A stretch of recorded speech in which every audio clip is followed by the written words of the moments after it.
আমি সম্মানিত আমার মাথার তাজ ওলামাদেরকে জাতীয় ঐক্যের আহ্বান জানাই। আমি আমার সম্মানিত রাজনৈতিক ব্যক্তিবর্গদেরকে জাতীয় ঐক্যের আহ্বান জানাই। আমরা নামাজ কায়েম করতে চাই।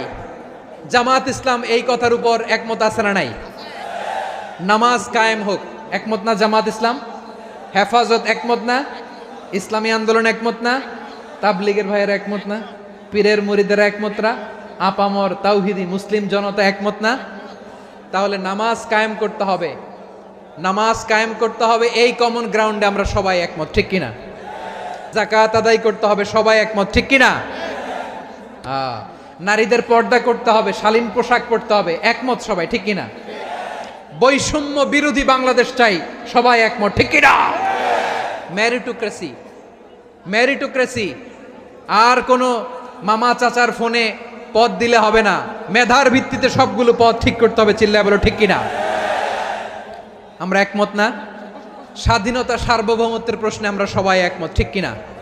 আমার নবীরে গালি দিলে রাষ্ট্রীয়ভাবে সর্বোচ্চ শাস্তি তার নিশ্চিত করতে হবে, ঠিক কিনা? এই 10টা কমন গ্রাউন্ডকে সামনে রেখে বিশাল জনসমাবেশ করেন সোহরাওয়ার্দীর ময়দানে, সবাই আসেন। জামাত ইসলাম, হেফাজতে ইসলাম, ইসলামী আন্দোলন, পীরের মুরিদ, তাবলীগ, খেলাফত মজলিস, সবাই একসাথে হন। তাহলে সবাই জানবে যে এই 10টা বিষয়ে আমরা একমত। বলেন, এই ঐক্যতে আপনার দরবার যাবে? দরবার নষ্ট হবে? আপনার দল নষ্ট হবে? আপনার আকীদা নষ্ট হবে না?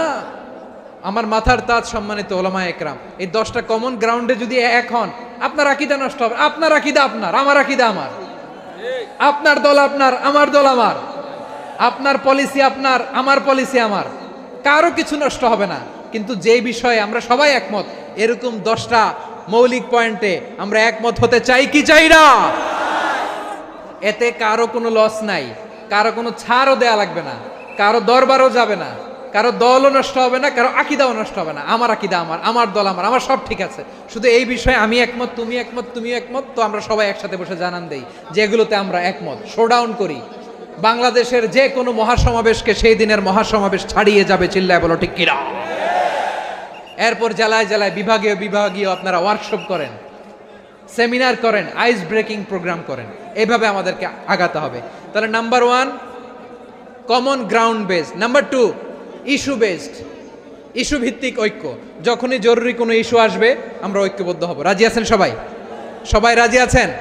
আল্লাহ তাআলা আমাদের সবাইকে ঐক্যবদ্ধ জীবন ধারণের তৌফিক দান করুক, আমরা পড়ি আমিন। আমরা যদি বিচ্ছিন্ন হই, একে অপরের যদি মারামারি করি, একজন যদি আরেকজনের কাফের ফতোয়া দেয়, আমাদের